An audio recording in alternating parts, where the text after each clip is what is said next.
We're all used to the importance of endocrine treatment in metastatic breast cancer, but there were some interesting sessions on how we perhaps could move the field forward, both by trying to predict endocrine resistance and looking at the important role of re-biopsy in terms of determining treatments.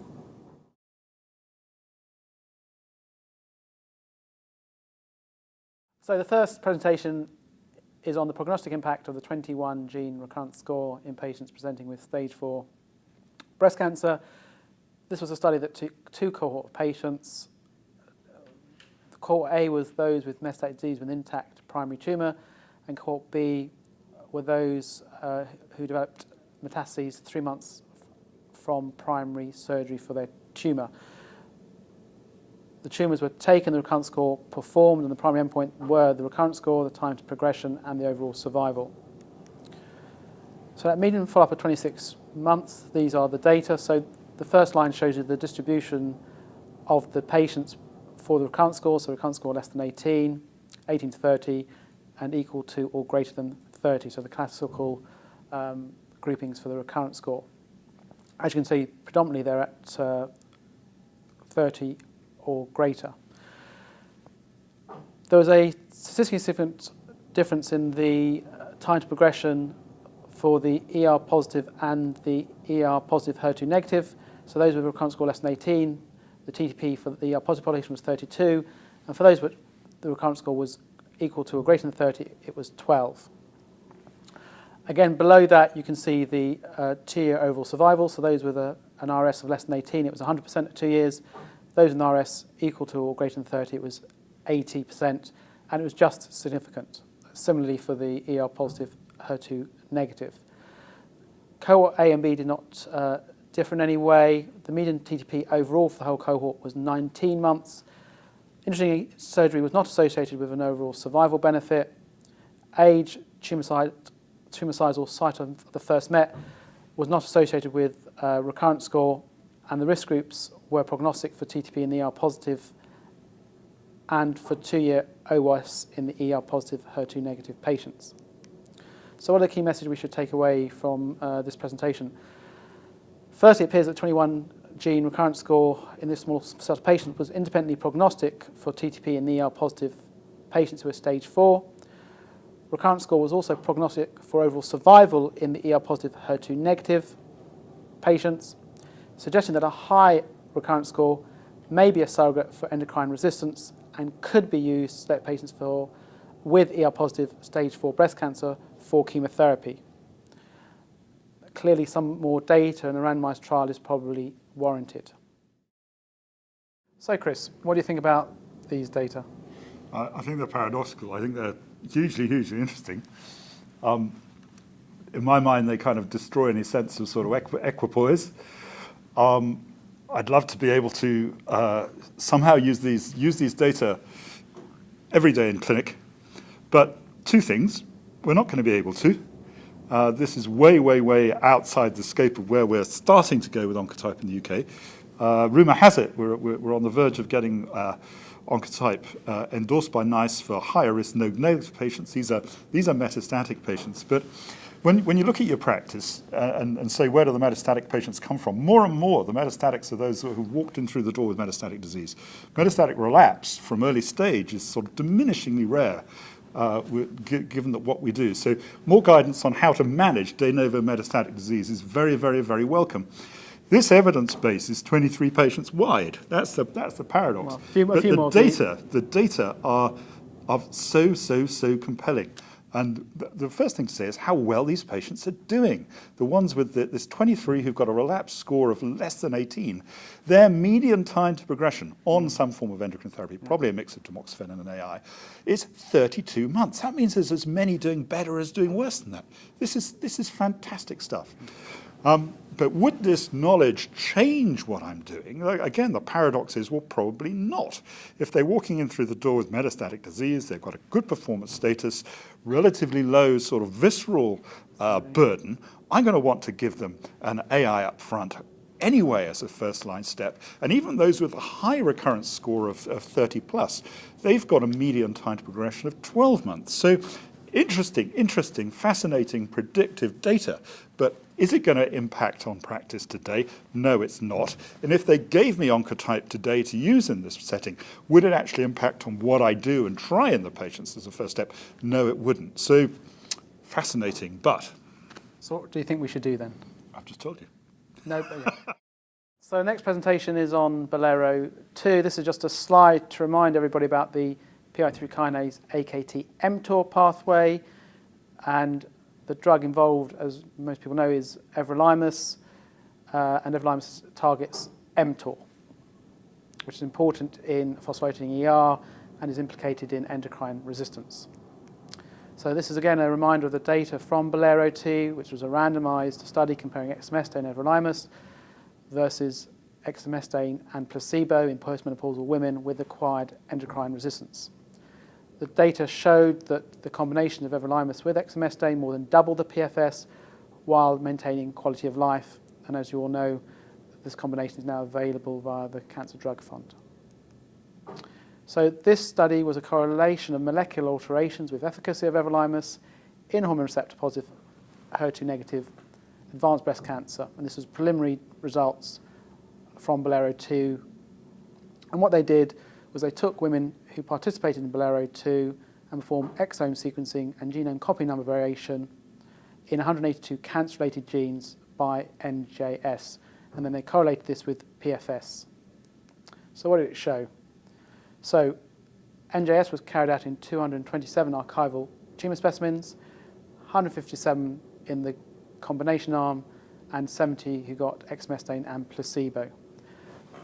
The group whose tissue were used for the NJS reflected the overall baseline characteristics of the study as well as the clinical outcome, so they were comparable with the trial population. So the take-home message from this presentation was that those patients with none or only one genetic alterations in PI3 kinase or FGFR pathway or CCND1 had a greater treatment effect from everolimus with a hazard ratio of 0.27, and this was seen in 76% of the NJS population. So the key message, this is one of the first global registration trials in which efficacy predictive biomarkers were explored by correlating broad genetic variations with the clinical efficacy within the study. The trial demonstrates the feasibility of applying large-scale NJS and then correlating this with the outcomes in the study. The initial observations in this translational study suggest that a large subgroup of patients defined by minimal genetic variations got the most benefit from the everolimus. We need to bear in mind that these are exploratory results and that the implications and the data need to be investigated further. So, Chris, what do you make of the data? Interesting again. Everolimus is a drug that's, or everolimus is a drug that's with us in the clinic, even Coventry. Doesn't work for everybody. The data are compelling. They compel the CDF to endorse its use. It's a drug that has a significantly toxic footprint. So we want to understand the winners and the losers with the drug. We want to eventually be able to predict who's going to really benefit and who's not. This is a step in that direction, and in that sense, it falls within a sort of desirable paradigm, understanding the basis of resistance when it develops to the newer targeted agents. We can't say any more about it than that at the moment. These aren't data we're going to take home and implement ourselves. But also chemistry sets or anything. Absolutely. But it shows the feasibility also of doing NJS in samples from a clinical trial. Absolutely, yeah. So the last presentation is on re-biopsying in metastatic breast cancer, something that's topical. This is a French study, and it was array, CGH, and DNA sequencing to personalised targeted treatment of metastatic breast cancer patients, a prospective multicentric trial. So in essence, this study took 400 patients. It biopsied the patients at the time when they finished treatment and they were known to have a PR or stable disease. In essence, those samples are subjected to whole genome sequencing and Sanger sequencing hotspots for PIK3A mutations. That information was then used to try to make treatment decisions for when the patient progressed. The study involved 400 patients, and the samples were analysed in 5 genomic centres. This is a well-organised study which required a high degree of coordination to deliver the results and the decision about how to treat the patients if they had an actionable mutation. The primary endpoints in the study were the percentage of patients who received a targeted therapy according to genomic alterations. The aim was trying to get 30 patients onto treatment based on an actionable mutation. The second endpoint was to show that this was feasible in a large population of metastatic breast cancer patients. So what was the data? So they successfully biopsied 408 patients. 287 patients were subjected to CGH array.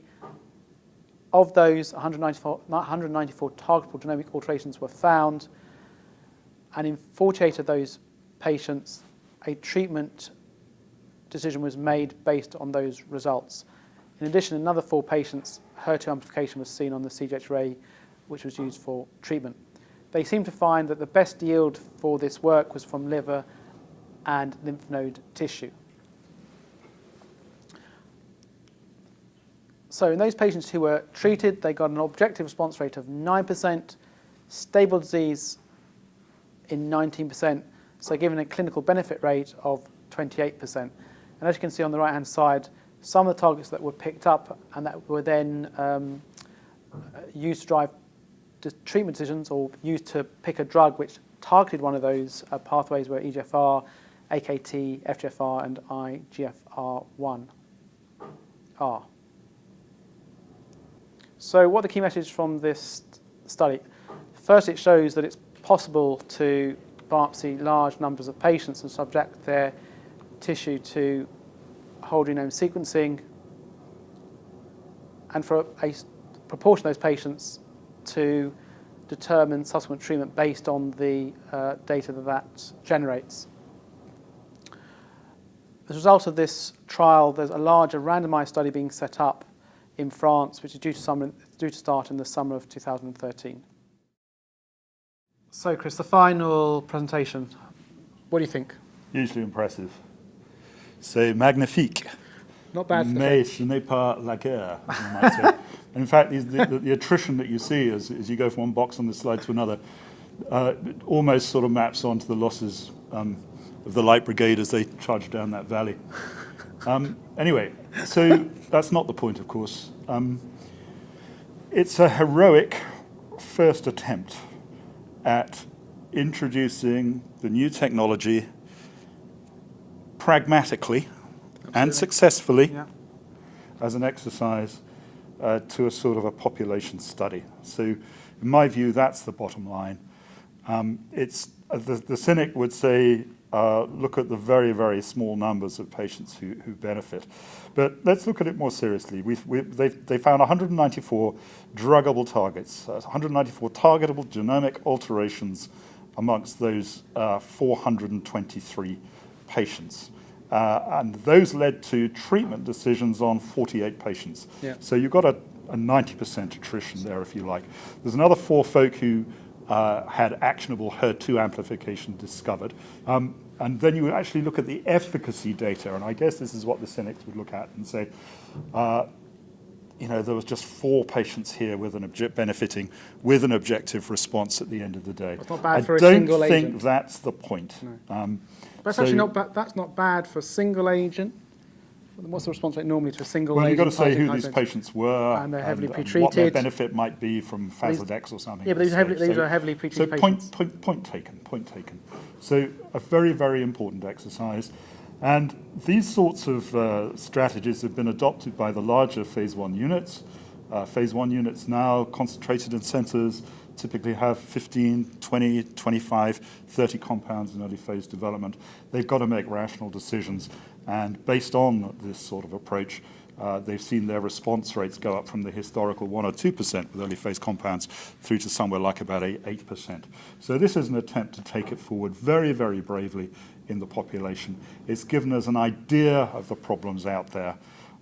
But at the moment, we're just picking up targets for EGFR amplification, AKT gene alteration, FGF amplification, and IGF1R amplification. So interesting, not something we're going to introduce in Coventry tomorrow, but an important exemplar of where clinical science is heading in solid tumor oncology. So One last question. Could the UK set up a network like the French, five genomic centres, and then get treatment out to the patients from where they send the tissue? I'm sure we could, but the question is this what we've got? The world's full of limited resources. Would one want to repeat this just at the moment? It's a bit like saying, do we want to go back to the moon at this point? We probably don't. We probably want to do other things.